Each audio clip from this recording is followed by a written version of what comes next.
Boa tarde, sejam todos bem-vindos a mais um Mesa ao Vivo, hoje 28 de setembro de 2023. Eu sou Luiz Marcati, presidente da Mesa Corporate Governance. Vamos tirar mais um tempo aqui para podermos fazer reflexões de relevância para a nossa vida profissional e até mesmo das nossas relações sociais, sempre trazendo um convidado que nos alimenta de informações, de provocações e de aprendizado. Fiquem absolutamente à vontade para participar do nosso chat, mandando perguntas e observações pelo YouTube. O tema de hoje será impacto das tecnologias nos negócios. Isso tem, ao longo já da última década, principalmente, trazido pressões e preocupações às empresas e aos profissionais. A tecnologia vem chegando com uma velocidade muito grande, vimos isso principalmente no período da pandemia, não é? E saindo dela agora com a chegada de inteligência artificial, learning machines, e todo esse caminho de transformação digital das empresas, nós nos defrontaremos com uma nova realidade que vai exigir muito de nós, de cada um de nós individualmente e coletivamente, para estarmos inseridos nesse novo jeito de funcionar das empresas, nesse novo jeito de fazer negócios. O nosso convidado de hoje é o Carlos Júlio, é um profissional muito conhecido no mercado, ele atua há muito tempo já como presidente de grandes empresas, como, por exemplo, a HSM, Tecnisa, também conselheiro de grandes empresas como Camil, IBMEC, entre outras. É professor de negócios da FGV, da FIA e do IBMEC. E ele vai contribuir com a gente exatamente no caminho dessas reflexões. Estará comigo aqui, como sempre, o Herbert Steinberg, fundador, presidente do Conselho da Mesa Corporate Governance, a quem eu convido para entrar já na nossa conversa. Boa tarde, Herbert. Boa tarde a todos, boa tarde, Luiz. Bem-vindo, Carlos Júlio.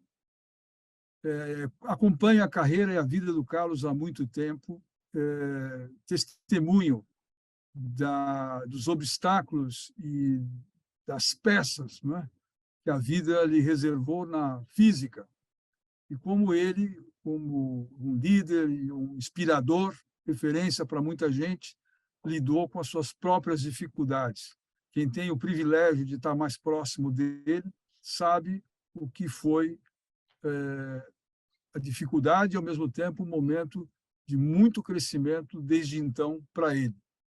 Viveu com pessoas exóticas, como fundadores e acionistas, controladores das empresas onde passou.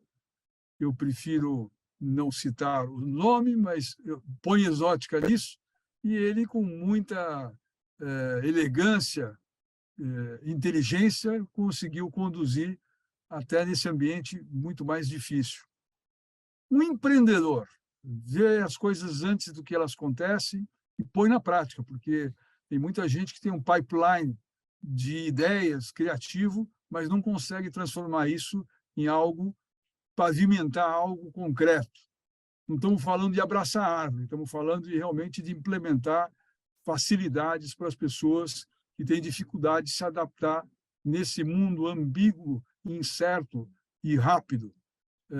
Foi um dos criadores e fundadores e implementadores de uma escola digital antes da pandemia, que depois passou por uma transformação profunda. É conselheiro de várias empresas, protagonista na Starse, que é uma dessas empresas de educação que fazem tudo diferente hoje em dia, e inclusive abordam relações de conselhos, conversas de conselhos, debates sobre conselhos, aquilo que realmente funciona, e não só que está nas cartilhas. E juntou lá uma turma da qual eu tenho o privilégio de fazer parte, coordenada por ele, onde a gente mostra a vida como ela é e como deveria ser. E não fica só no como deveria ser. A gente conta os causos, não casos, de coisas que dão certo a partir desse reset de cabeça. É um privilégio ter você aqui conosco hoje. Bola no seu campo Bem-vindo, Carlos. Muito obrigado, Herbert, obrigado, Luiz, demais componentes da mesa, né? Na verdade, aqui sim, na televisão a gente fala que é o pessoal da bancada, aqui é o pessoal da mesa, né? Prazer muito grande falar de um tema que só mesmo o Herbert para me convocar, como é que um cara do mundo analógico vai falar sobre tecnologia? Esses são os desafios normais que o Herbert tem colocado, né? Mas acho que eu vou falar um pouquinho, sim, sobre essa questão das novas tecnologias. Mas não dá para eu falar dessa questão tecnologia impactando os negócios se eu não falar de como a tecnologia impactou a mim, né? Porque eu sou, na verdade, uma pessoa da chamada velha economia. O Herbert disse, eu fui presidente de construtora, Pequenisa, fui presidente de empresa de educação, HSM, fui presidente de indústria têxtil, lá em Santa Catarina. Então, você quer coisa mais do mundo mais analógico, que têxtil, construção civil, difícil, né? Mas, de repente, eu tenho esse desafio de montar uma escola para preparar os profissionais para a nova economia. Um tremendo desafio, porque, na verdade, eu fui viver comigo aquilo que nós chamamos nos negócios de disrupção. Como é que eu faço para me disruptar? Porque eu não era esse cara do mundo chamado digital, chamada nova economia. Vocês imaginem, eu, como talvez muitos aqui nessa live, eu fui educado pelo PCC. Tá? Eu sou um produto do PCC e instruí durante 43 anos em sala de aula muitos dos meus alunos em cima dessa trilogia do PCC, né? Planejamento, comando e controle. Vocês acharam até outra coisa, né? Que susto, hein? Não, planejamento, comando e controle. Quer dizer, o que nós aprendemos lá atrás que dava certinho? Eu planejava. O que é planejar? Planejar nada mais é do que decidir o que vai fazer. Né? Feito esse negócio, um monte de planejamento, fabrica-se um monte de papel, mas no fundo, planejar é o como, né? A estratégia é o como. Se você não sabe como, não tem estratégia. Planejar nada mais é do que decidir o que fazer. Então, o que a gente ensinava em sala de aula e como nós comandávamos as nossas organizações? Eu planejava, ou seja, decidia o que fazer, aí eu dava o comando, ó, você cuida disso, você cuida daquilo, você cuida daquilo outro. E depois eu controlava. Planejamento, comando, controle. De repente, como se a gente tivesse um botãozinho, isso se alterou completamente com a chamada nova economia, com as empresas do mundo digital, com as startups disruptivas. E qual é o novo tripé dessa gestão?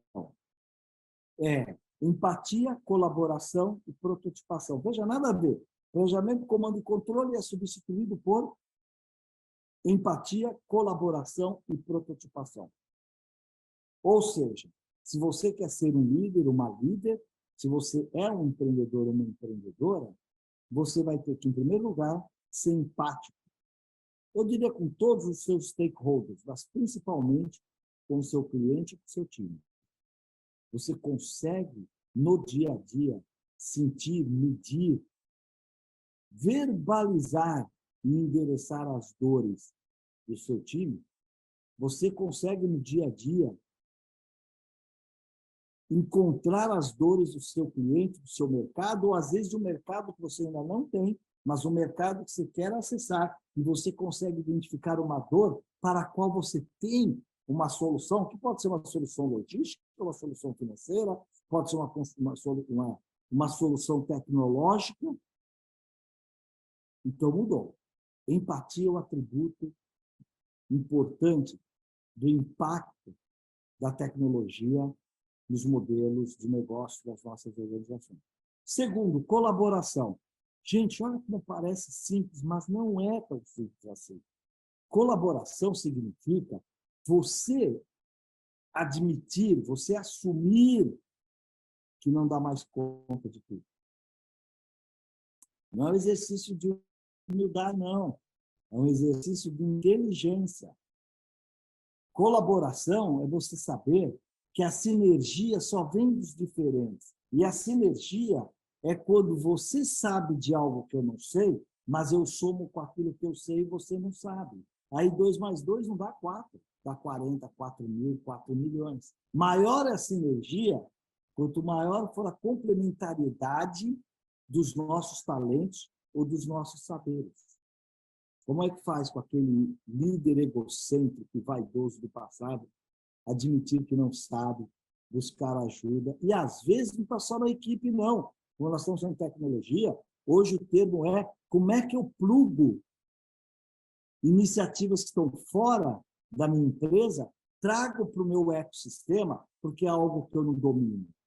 Então, colaboração é você assumir que nós temos que ir juntos. Ou, como diria o Madiba, né? Nelson Mandela, sozinho vamos mais rápido, mas juntos vamos mais longe.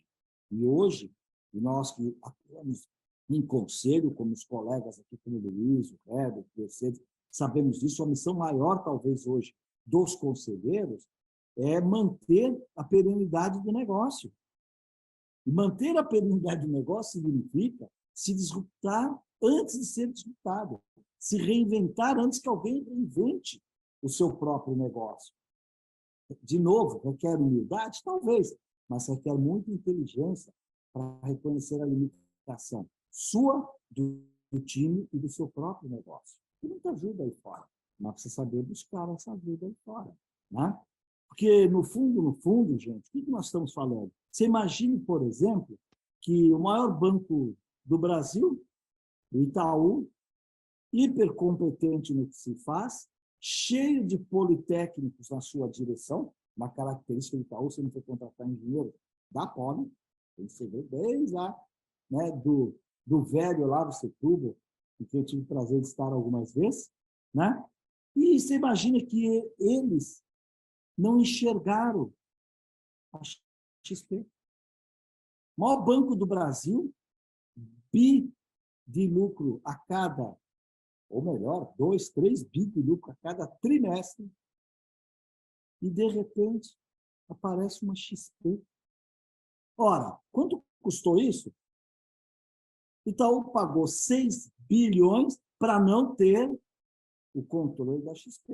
Se não me engano, pagou 5, 6 bi para ter 49% da XP, porque ela já tinha ficado grande demais. Bom, e aí, se aparecer novas XPs, como apareceu Nubank, C6, o Inter, todos os bancos digitais, não tem agência, não tem 20 mil funcionários, mas tem 28 milhões de clientes, no caso do Inter, 40 milhões de clientes, no caso do Nubank.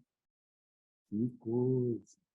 Meu neto, com 11 anos, Herbert, acredite se quiser, resolveu fazer uma vaquinha para o presente de aniversário dele, porque é um presente que custa caro, o pai disse que não ia comprar.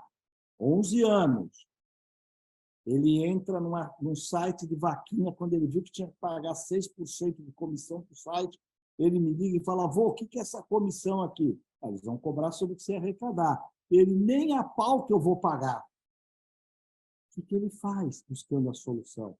Ele entra no Canva, para quem não sabe, é um software, tem versões gratuitas, inclusive. No Canva ele faz 12 slides, coloca o primeiro slide, vaquinha do Joca, explica por que ele está fazendo a vaquinha, o que é o Star Wars, para quem não sabe, o que é a cantina do Star Wars, do Lego, e que custa caro, que não sei o que ele agradece se você puder contribuir. E o último slide, se quiser, eu posso projetar aqui. O último slide dele, ele põe o Pix dele. Aí eu ligo para ele. Joca, você tem Pix? Claro que eu tenho. Mas como que você tem Pix? Eu tenho. Eu abri uma conta no Nubank, cadastrei meu celular e eu tenho Pix. Falei, genial. E lá tem uma coisa que ele fala, se você me ajudar, coloque seu nome na lista. Você clica lá, vai para um formulário lá, o Microsoft Forms, e você coloca o nome na lista. Eu falei, pô, por que você mandou colocar o nome na lista? Para poder agradecer. Aí você coloca o nome da lista e ele agradece, obrigado, tal, tal. Não é. Ele quer saber quem deu. Será que todos os tios vão dar? Será que os primos vão dar? Vão colaborar com a vaquinha dele? Herbert, XP é o meu neto, e eu sou o Itaú, que acho que sei, que posso, que não sei o quê. Então, é uma pernada dessa. Então, o que faz o Itaú?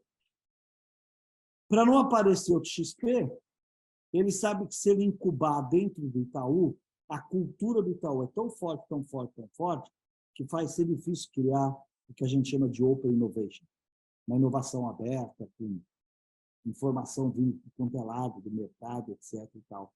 Então, ele cria o Cubo. Para não personificar muito o Cubo como Itaú, ele convida lá para a vertical de saúde a DASA, para a vertical de Construtec a Cirela, e ele fica com o que interessa, que é a vertical financeira, as chamadas fintechs. Porque é muito mais barato para ele gastar 6 milhões por ano no Cubo do que 6 bi para comprar o próximo XP. E ele, de olho ali, tendo um curador lá dentro, as iniciativas de fintech faz sentido, ele investe logo no começo como um anjo. Você acha que a tecnologia não está impactando o teu mercado? Está impactando o avô Carlos Júlio, não vai impactar o teu mercado? Vai impactar. E é interessante, com essa coisa da inteligência artificial, que é um novo ciclo de impacto tecnológico, eu, nos conselhos, eu tenho dito assim, Luiz, falo assim, o pessoal no conselho, queridos, tem um asteroide vindo aí. Aí os nossos administradores, muito bons, vão na janela, olham para o céu e falam, o Júlio deve estar cheirando alguma coisa diferente.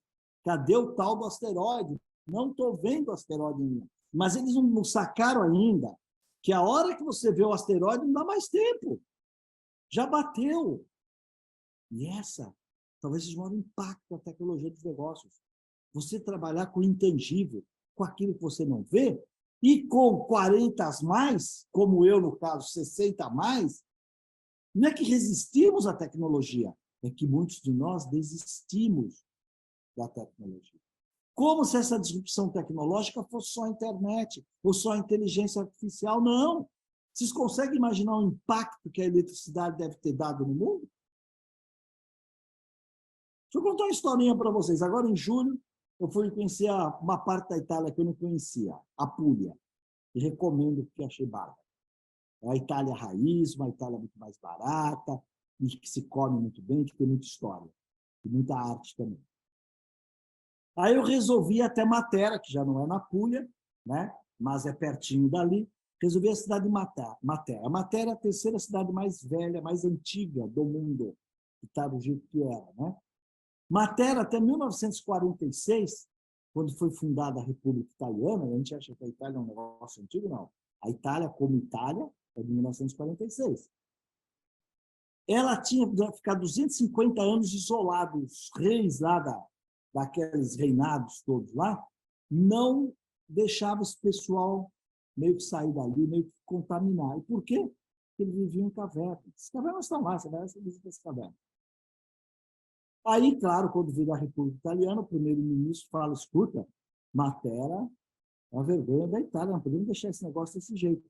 Então, o que eles fazem? Eles, do lado de cá, constroem hoje a cidade de Matera, começam a construir casas para tirar o pessoal da caverna para lá. Eu vou para lá e contrato um guia de Matera, que o seu avô habitava nessa caverna. E aí ele me conta o seguinte, que o governo fazia tipo de 20 em 20 casas. Quando mudaram os primeiros 20 para as casas, no dia seguinte eles voltaram tudo para as cavernas. Quer dizer que as casas era bruxaria, porque eles apertaram um botão e acendeu uma luz. Não tem vela nem lamparina. Como é que esse negócio, aperta o botão aqui, acende lá? Rapidinho!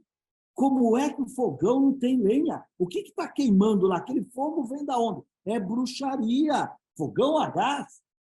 Isso era disrupturas. Disrupturas. 1946, eu estou falando. Então, você imagina o impacto.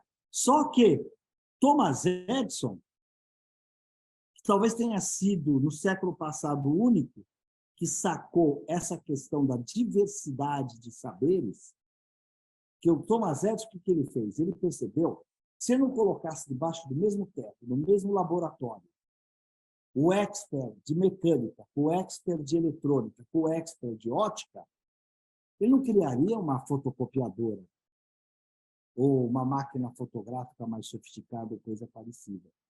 E por que eu estou dizendo que ele sacou isso? Porque essas áreas sempre trabalharam separadas. Na escola é assim hoje, lá na USP, lá na FEA, onde eu estou. O que acontece? Você está lá na FEA. Para quem não conhece o campus da USP, se eu estou de frente para a rua, de costas para a FEA, à minha direita está a Poli, Escola Politécnica de São Paulo. Os professores da Poli não frequentam a FEA. Professores e alunos da FEA não frequentam a Poli. À minha esquerda, a 100 metros, está a ECA, Escola de Comunicação e Artes da USP. Professores e alunos da ECA não vêm à FEA, professores e alunos da FEA não vão à ECA. À minha frente, um pouquinho mais à esquerda, está a FAO, Faculdade de Arquitetura e Urbanismo. Professores e alunos da FAO não vêm à FEA, que não vão à Poli, que não vão à ECA. Professores da ECA, da FEA e da Poli não visitam a FAO. E a gente chama isso de universidade, que deveria vir de universidade de saberes. Ora, quando o Thomas Edison coloca esses saberes debaixo do mesmo teto, esse laboratório existe até hoje, foi comprado pelo Henry Ford, o grande ídolo do Henry Ford era o Thomas Edison. Esse laboratório está lá no Museu da Ford, em Dearborn. E lá, quando você entra, você vê direitinho a área de química, a área de eletrônica, a área de mecânica. Não é à toa que Thomas Edison, 100 anos depois, é o maior número de patentes em nome de uma pessoa física em todo o mundo. Tem todos esses coreanos aí, ele ainda é o número 1.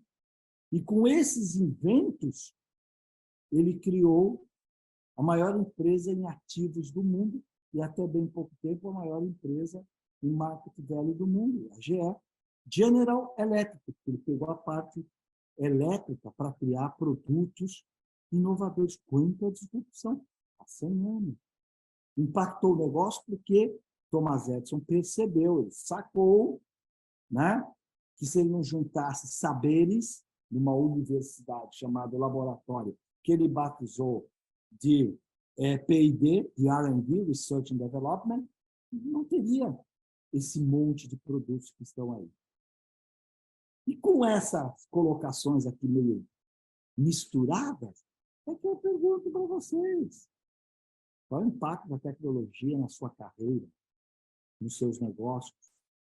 Você está criando o seu próprio ecossistema, vai se inserir no ecossistema de alguém, que também não é errado, ou você vai ficar isolado? Porque o que eu sei é o seguinte, se você ficar parado, a tecnologia vai chegar até você.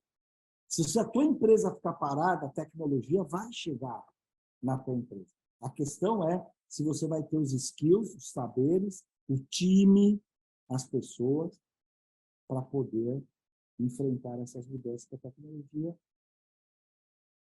vão levar até você. Então, eu falei de empatia, falei de colaboração. E o terceiro item, que é a prototipação. Olha só, nós ficamos 2, 3 anos planejando para lançar um produto. Hoje, 2, 3 anos, esse produto já caducou, já tem 5 versões novas dele. A ideia é fazer, testar, testar, testar. Testa, corrige, testa, corrige, testa. Ou seja, todo produto campeão hoje é uma coprodução do nosso negócio com o nosso cliente, nosso negócio com o nosso canal, com o nosso cliente. Entender essa dinâmica do chamado ecossistema é fundamental. Olha que interessante, eu visitei a semana passada a Localiza. Tremenda admiração pela Localiza, pelos irmãos Eugênio e Salim Mata. São campeonistas. De 6 Fuscas, né? Hoje eles são a segunda maior locadora do mundo, atenção, do mundo, com 600 e tantos mil automóveis. A número 1 tem 700 e poucos mil. Logo, logo eles vão alcançar. E eles mudam o conceito deles de locadora para mobilidade. Nessa mudança, o que eles acabam fazendo? Criando carro por assinatura, né? Criando outras possibilidades de locação de outros tipos de veículos, né? Uma governança, nós aqui que gostamos de governança, estamos no ambiente da mesa corporate, né? Então a gente sabe quanto que isso é importante, governance, então tudo isso é importante. Um conselho hiper bem estruturado, participativo, que já fez a transição 2 vezes, porque o Salim passou para o Eugênio. O Eugênio literalmente fabricou o seu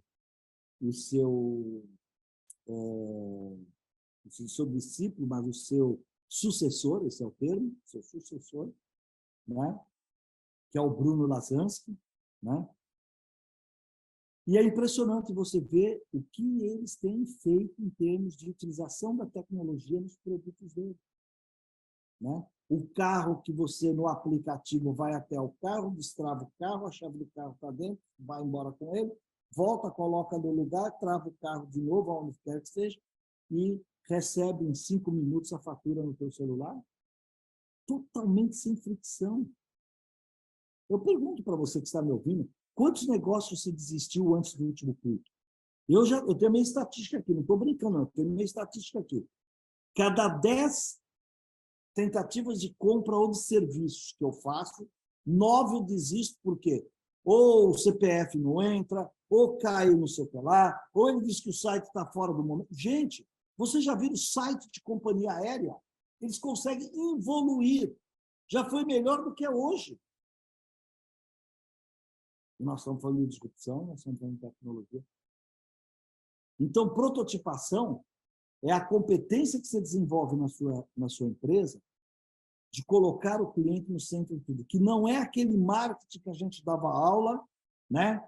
Que marca era atender necessidades e desejos dos clientes. Não, porque muitas vezes o cliente não sabe quais são suas próprias necessidades ou desejos, ou muitas vezes ele tem a dor, mas ele não sabe que você tem uma possibilidade de desenvolver um produto ou um serviço que vá satisfazer aquela necessidade. Então, Customer Centricity é uma técnica completamente diferente daquele marketing do Philip Kotler. Completamente diferente. E aí, nós aqui como conselheiro, né, o Herbert, o Luiz, a Mercedes, que criam conselhos, montam conselhos, contratam conselheiros, a pergunta que a gente faz é o seguinte: será que os conselheiros estão preparados para essa ambidestria? O que a gente chama de ambidestria? Entender os fundamentos e a importância da velha economia. Quais são? Contabilizar, precificar, contratar, demitir, né? Com os novos modelos de gestão da chamada nova economia, quais seriam? Metodologias ágeis, design thinking, prototipação rápida, né? Empatia, pesquisa, que não é mais a pesquisa de antigamente, porque as pesquisas hoje, com os vieses, se você usar uma metodologia só, você deve estar colhendo o resultado equivocado. E profissional que nós precisamos ser para entender toda essa complexidade. Então, imagine, eu que venho lá do mundo analógico, venho lá da construção civil e tenho que fazer toda essa transformação. Porque é mais ou menos assim. Se eu precisar montar, né? Eu fui do conselho do BMEC há muitos anos, já não sou mais, você que dera aí na minha vida, mas é já passado.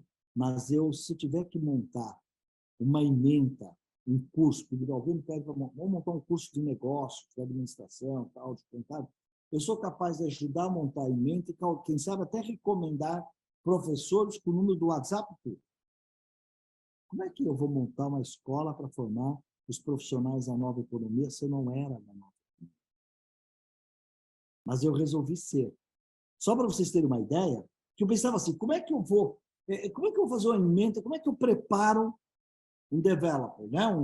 um programador, um desenvolvedor de mobile ou de full stack, um designer de UX ou de UI, um analytics, um data scientist. Como é que esses caras fazem? Como é que eu resolvo essa equação? Não é? Bom, só para vocês terem uma ideia, lá na Digital House, nós entrevistamos mais ou menos uns 400 candidatos. Qual foi a minha lógica? Se não existem esses professores, porque não existiam e não existem quase, eu vou pegar quem sabe fazer e vou ensinar da aula. É mais fácil pegar quem sabe fazer e ensinar da aula do que pegar um professor e ensinar programação para ele, Python, CSS, HTML. Foi isso que nós fizemos. Desses 400, nós selecionamos uns 100 e formamos 62 professores para começar a pôr a empresa em pé.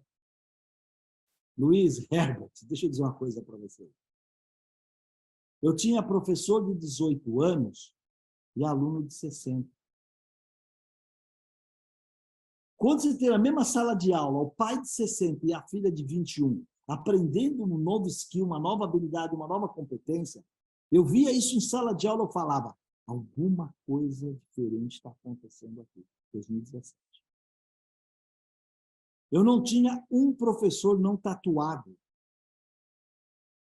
Chegou uma hora que eu falei, onde eu vou fazer minha tatuagem para me enturmar com essa galera? Boa parte dos professores davam aula de bermuda. Por quê? Ele ensinava, nós formamos. Nós pegávamos um engenheiro dirigindo Uber, ganhando R$2.000 por mês.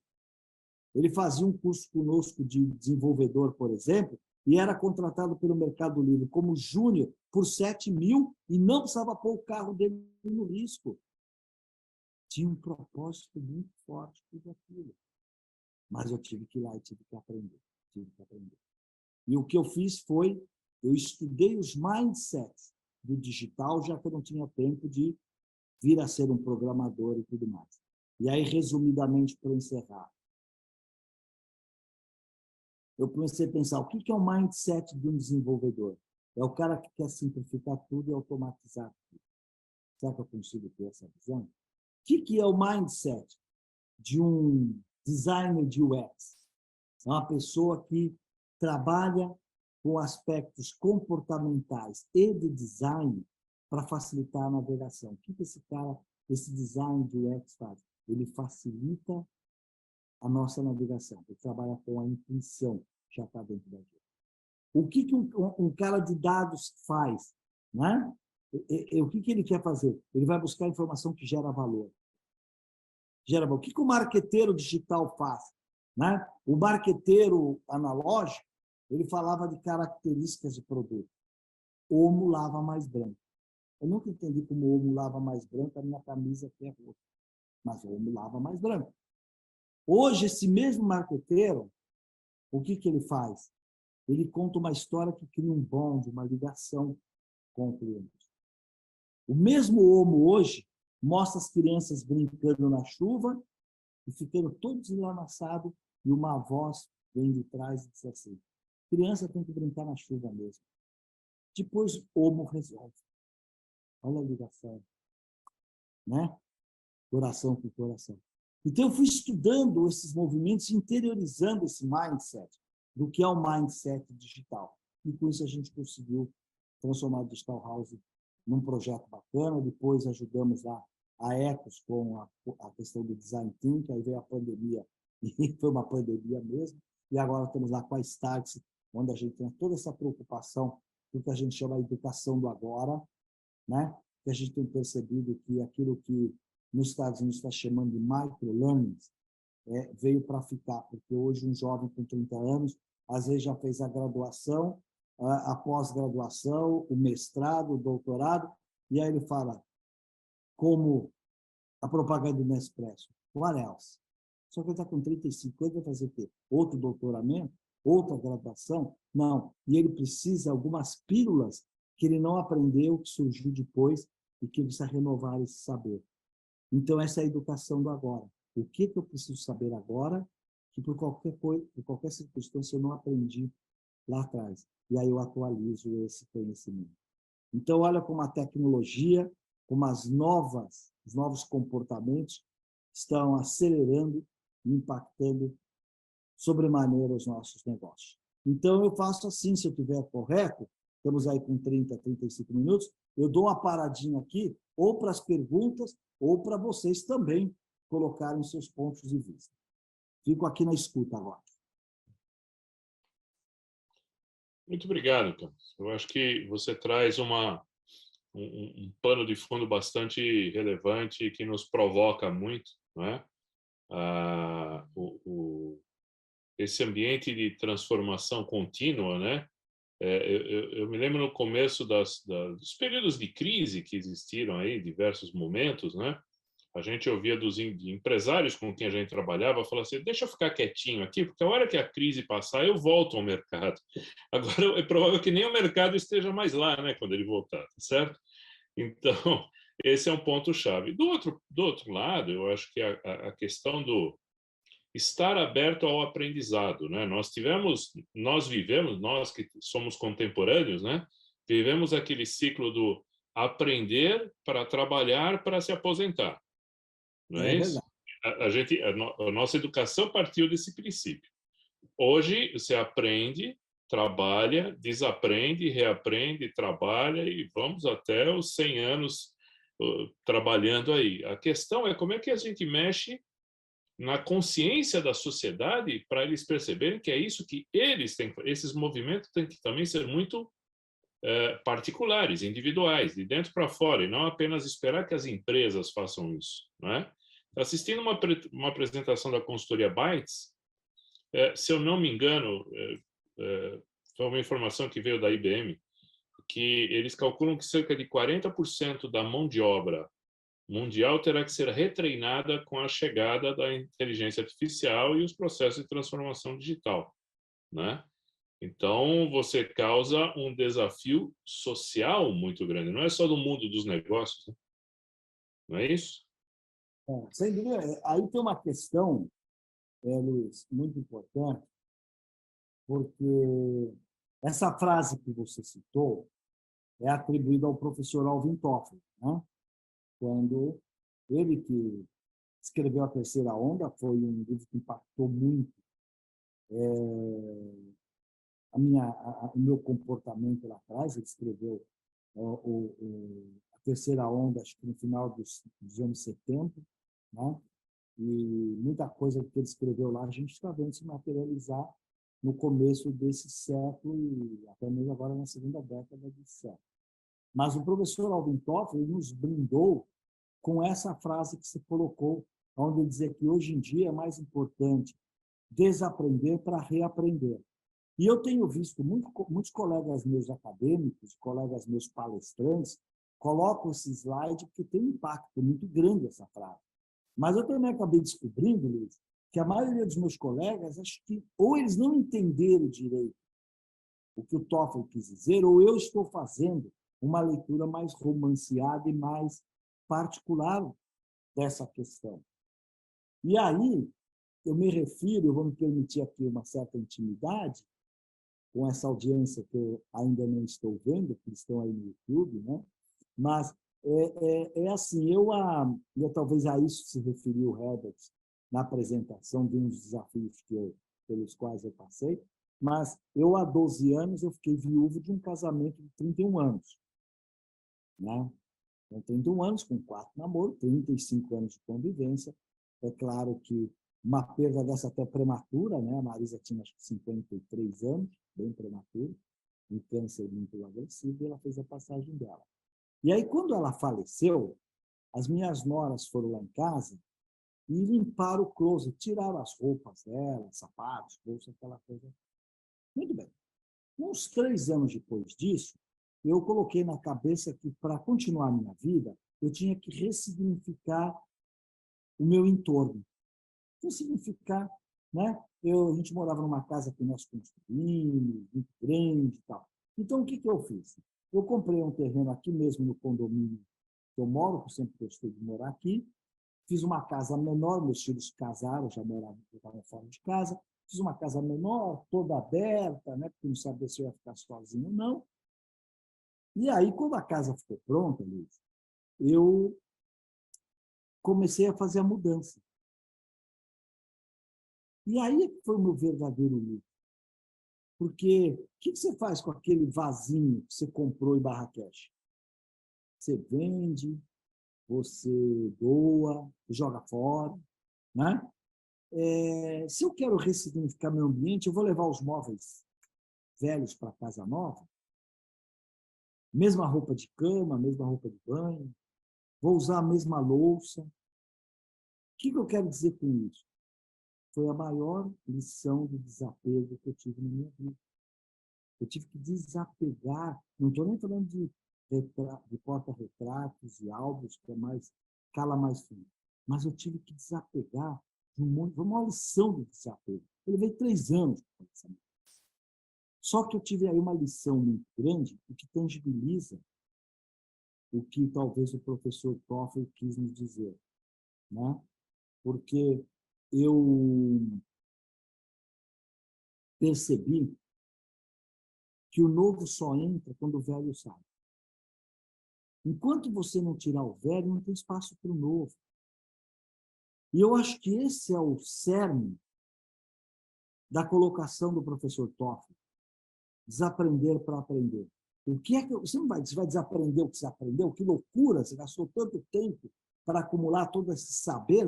Não, você vai tirar da tua mochila aquilo que você sabe, mas que não gera mais valor, que não te faz mais feliz, que não agrega nada à comunidade, ou à sua família, ou ao seu negócio. Então, o que é que eu tiro dessa mochila para ter espaço para colocar o novo?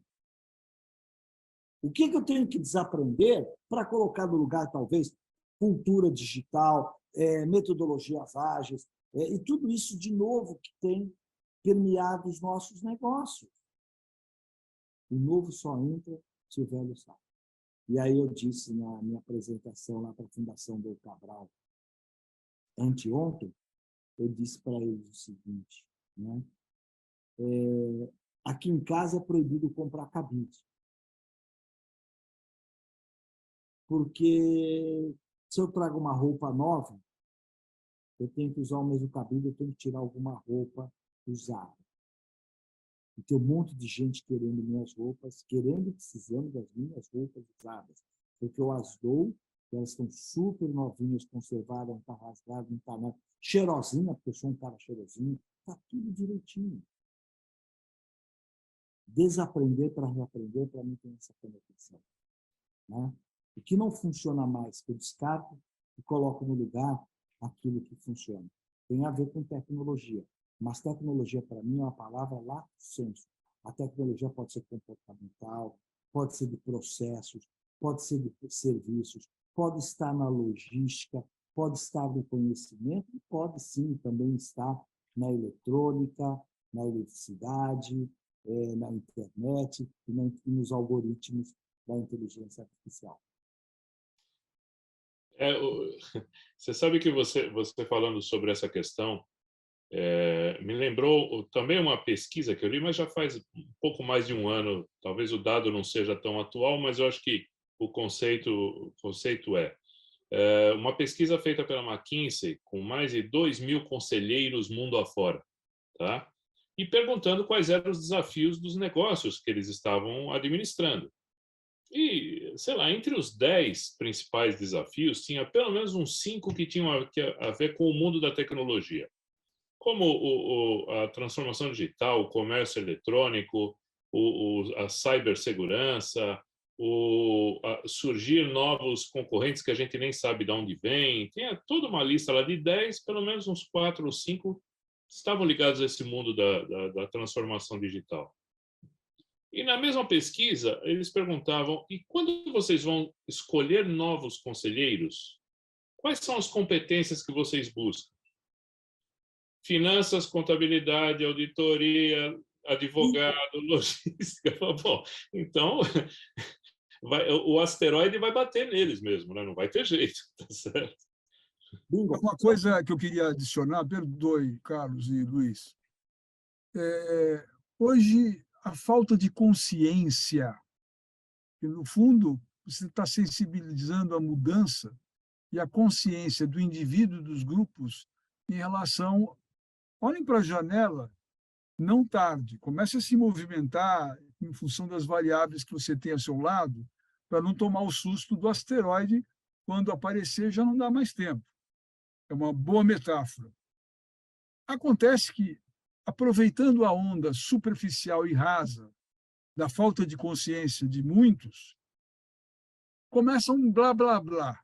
blá, blá, blá é sinônimo de buzzword, né? Todo mundo falando de um monte de coisa.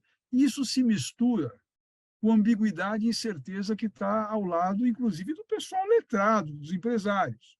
Temos uns probleminhas hoje no mundo e que, com esse assunto sem consciência e que se cria uma natural resistência pelo desconhecido, o cara está vivendo com crise climática. O cara está vivendo com inflação na Europa de 10%. O cara está vivendo com uma falta de energia que nunca teve. O cara está vivendo com uma guerrinha lá chamada Rússia e Ucrânia. O cara está vivendo uma tensão diplomática, geopolítica entre Estados Unidos e China com Taiwan. Essa polarização da direita e da esquerda no mundo inteiro, inclusive aqui. Uma mudança e questionamento dos poderes. Então, quando você senta num conselho, ou mesmo os sócios, donos, controladores, a procrastinação é natural pela insegurança. Aí ainda vem essa tal de inteligência artificial, vem ainda essa tal de que o cliente vai sumir. Sabe o que acontece? Os caras ficam paralisados. Não é só os caras empresários, é até os jovens de 35 a 45, não estou falando dos meninos, que já vêm com a mãozinha assim, né? É uma metáfora apenas. Mas os jovens de 35 a 45 ficam impactados. Por onde eu vou? Por que eu estou fazendo isso? Aonde eu ponho minha energia? Onde eu ponho meu foco? Onde, além disso, e aí, Carlos, estou chamando você para uma provocação, que certamente você sempre passa recibo, não precisa me devolver agora, mas eu tenho certeza que você vai me dar uma na orelha mais para frente. Não. Que é algo que é ainda on top of everything, em cima de tudo isso, ainda tem o pior tsunami, que é a quebra do valor, é a quebra da palavra, é a quebra do contrato. Então, você está num mundo instável, com muitas variáveis, que está tudo andando mais rápido do que sempre andou. Vem esse tsunami absolutamente lógico, mas de falta de consciência das pessoas em relação a como embarcar nesta, como se transformar. Você falou boa parte do teu início de como você se transformou para poder receber. Não existe essa consciência. E não fosse o cenário difícil, como eu descrevi, ainda tem essa história da quebra do valor, da quebra dos contratos, da quebra de como as coisas são feitas. Então, ninguém confia mais em ninguém, todo mundo ficou raso. Fica a provocação para você, mas eu queria que você falasse um pouco mais do efeito prático, que é da prototipação e, ao mesmo tempo, de como você implementa uma atitude para transformar essa energia e não energia de abraçar a árvore, mas energia de botar para funcionar, para poder andar nessa onda. Fica para mim uma outra metáfora, que é como eu surfo essa onda. Porque se eu ficar parado na beira do mar, eu vou tomar uma porrada da onda. E não sei o que vai sobrar. Então, como é que eu entro nessa onda e eu surfo? Então, não sei se eu sei te responder, são boas provocações. Eu concordo com você que nós temos uma crise de confiança, de credibilidade. Não estou falando no Brasil só pela questão política, não, hein? Eu estou falando no mundo. E nós estamos com uma crise de pós-pandemia de serviço incrível. Não existe mais o comprometimento, muitas vezes, com o cliente e nem com o negócio. Por um lado, a gente falava aqui, pô, esse japonês é louco, que começa numa empresa 17 e se aposenta aos 60. Só que agora também ninguém mais quer criar vínculo com o seu negócio. Como é que você desenvolve cultura quando um jovem, depois de um ano e meio, vai embora porque diz que enjoou da empresa ou cansou da empresa? Nós vamos ter que reinventar a forma de gestão e de engajamento dessa juventude. Eu tenho os números para te dar, né? Nas empresas que estão no conselho, em duas delas, pelo menos que eu tenho esse número de duas delas, o turnover de contratações dos últimos 2 anos, quem tem menos de 2 anos de empresa, chega a 40%. Quem tem mais de 2 anos cai para 4%, 5%. Olha o que eu estou dizendo, 40%. Sabe o que significa? Que a cada 2 anos tem que trocar o time inteiro. É uma loucura. Então, eu ia mostrar para vocês, acabei não mostrando na hora de compartilhar as telas, eu ia mostrar para vocês uma foto, eu trabalhando com meu pai, na mercearia do meu pai. A gente dava o chamado fiado, que é a primeira forma de fidelizar o cliente, foi a caderneta. Então, na caderneta, você marcava lá o que o cara estava levando o valor e devolvia a caderneta para ele. Então, olha só, você dava o crédito e ele levava a fatura para casa. Se ele perdesse a caderneta, como é que eu cobro? Então, já não era nem cheque pré-datado, nem nada. Hein? Olha o nível de confiança. E hoje o que a gente tem nessa crise de credibilidade que a gente tem no mercado é que ninguém mais confia em ninguém. Algumas empresas começam a resgatar isso, estão se dando bem. É o caso da Amazon. A Amazon se devolve o produto, não precisa dizer por quê. O produto chegou quebrado, você reclama, eles mandam outro e não te perguntam por quê. Por quê? Porque eles estão percebendo que a confiança, esse trust do cliente em você, é que faz o seu negócio crescer e que fideliza. Não sei se vocês se lembram que há muito pouco tempo, quando você fazia o check-out no hotel, o camarada passava um rádio 606, check-out 606, e alguém ia lá no teu quarto ver o que você tinha tomado do frigobar, e você, cliente, ficava ali esperando alguém pegar e ligar de volta uma Coca-Cola e um amendoim, e o cara marcava lá Coca-Cola e amendoim. Hoje, os hotéis, os bons hotéis, perguntam para você, algum consumo de frigobar? Ah, tem uma água de coco. Muito bem.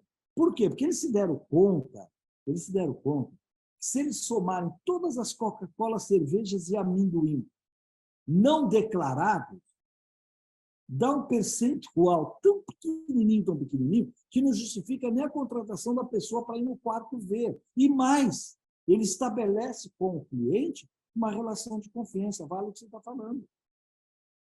Então, está muito em cima do que você está dizendo. Como é que a gente vai resgatar? Precisamos resgatar isso. E a fidelidade do nosso colaborador com o nosso negócio. Deixa eu dar alguns casos vividos por mim. Olha que coisa maluca.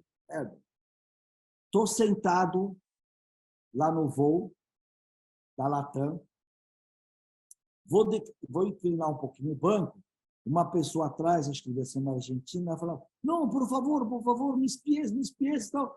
E eu peguei e botei para frente, realmente ela estava com as pernas apoiadas no banco. Ela vira para a comissária e fala assim, não é possível, não? Este é muito apertado, não sei o que e tal. E a comissária vira para ela e fala assim, isso porque a senhora está na TAM, ou na Latam. Eu ouvi e falei, desculpa, a senhora está enganada, eu sou um passageiro frequente, e a Azul e a Gol são categorias A da ANAC e vocês são categoria D. Isso dá aí uns 10, 15 centímetros de diferença entre os bancos. Sabe o que ela me respondeu? Então, só tem alternativa. Ou seja, o que você está fazendo aqui se a distância do banco não te interessa? Vai lá para outra companhia. Como é que pode uma coisa dessa? Manda o cliente para lá, em vez de recuperar o cliente, né? Em vez de acalmar o cliente, ainda fala para ele, o que você está fazendo aqui? Eu ontem, né? Eu liguei para 4 vidraçarias que eu preciso fazer um espelho lá no meu closet. 4. As 4 marcaram que viriam em casa hoje. Quando eu voltei agora do conselho, perguntei para a Chiquinha, e aí, vieram tirar medida? Não, ninguém veio, não, nenhuma das 4. Herbert, eu carrego o cliente no colo. O cliente me liga, às vezes eu estou no carro, no aeroporto, eu devolvo a ligação, não deixo o cara esperando. Entendeu? Pô, e quando parece que ninguém precisa de dinheiro. Nós estamos numa crise, sim, de confiança, de credibilidade e de serviço. E a culpa é de um ser humano que não está se conectando mais.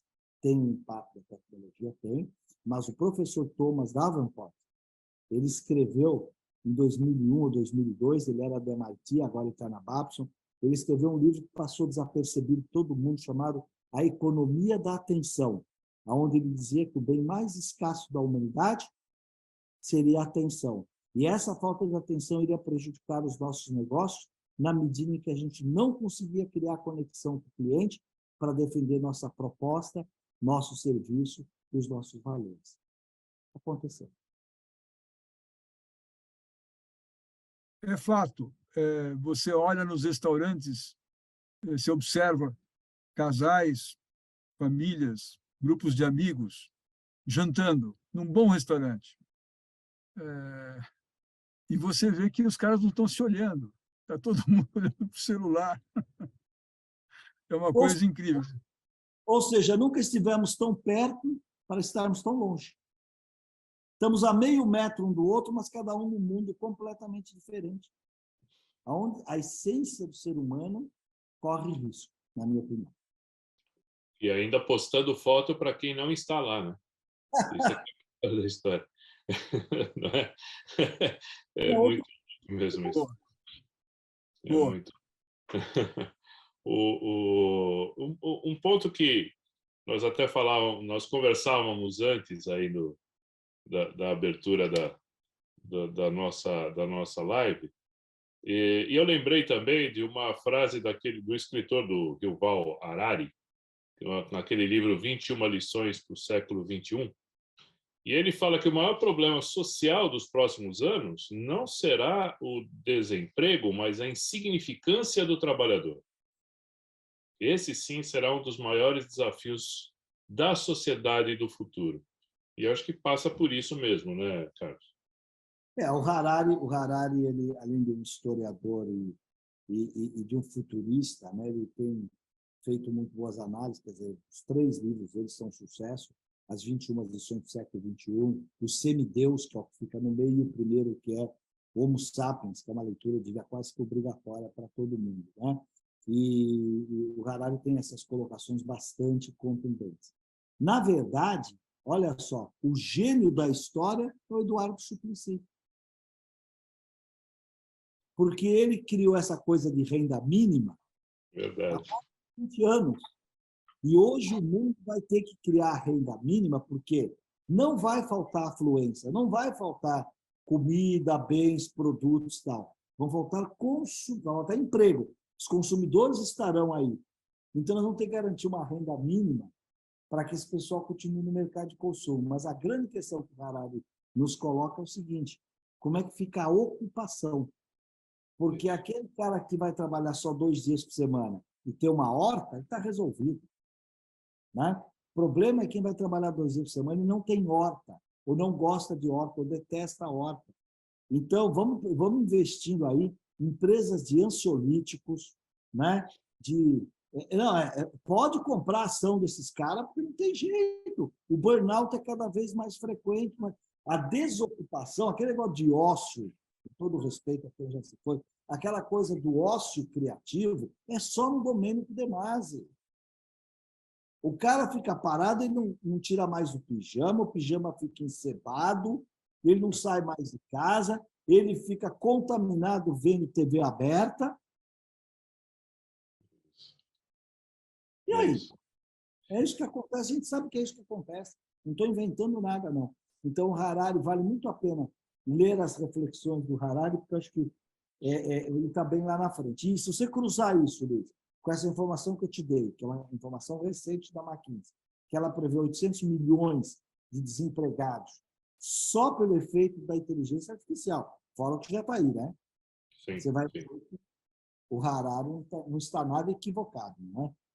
Carlos, essa de investir em fábricas farmacêuticas de ansiolíticos e seus derivados é maravilhoso, porque há um consenso entre nós, já discutimos isso antes, que excesso de passado dá depressão, excesso de presente dá estresse e excesso de futuro dá ansiedade.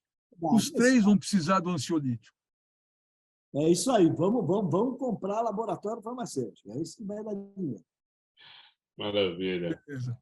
Bom, pessoal, estamos já chegando no nosso fim. Carlos, quero te agradecer muito e pedir uma mensagem para você para a gente encerrar aqui o nosso bate-papo.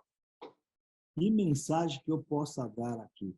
Olha, gente, eu tenho 66 anos E eu adoro viver com todos esses desafios, com as possibilidades aí da ansiedade ou da depressão. Eu adoro o que está acontecendo comigo. E, às vezes, quando a gente chega na minha idade, a gente tem vontade de comprar tempo. Mas não tem tempo para vender, né? Não tem, quer dizer, é tempo de vida que eu me referi. Mas se pudesse comprar mais uns 20 anos, eu compraria muito mais que isso, não, porque eu não quero ficar enterrando as pessoas que eu amo. Mas eu acho que eu compraria mais uns 20 anos. Só que não tem tempo de vida à venda. Então, a fórmula que eu encontro é colocar mais vida no tempo que eu tenho. E colocar mais vida no tempo que eu tenho é aproveitar todas essas oportunidades de conversas inteligentes como essa, de estar aqui com vocês, com meus amigos Herbert, Luiz, né? Com o pessoal da mesa. Então, um prazer muito grande. Então, eu agradeço a vocês por terem colocado mais vida no meu tempo. Muito obrigado. Herbert. Carlos, e a todos que nos assistem, muito obrigado. Tem dias que valem a pena. Esse marcou minha vida. Muito obrigado, Carlos. Eu que agradeço vocês. Forte abraço a todo mundo que está nos vendo. Carlos, muito obrigado pela sua simpatia e generosidade de ter compartilhado conosco o seu pensamento, suas experiências. Tenho certeza que foi uma aula para todos nós aqui. Eu quero agradecer também a participação de todo mundo aqui no nosso Mesa ao Vivo. Lembrando que a partir de amanhã esta live já estará disponível no nosso canal do YouTube e daqui a um mês teremos mais uma. Muito obrigado, um grande abraço e até lá.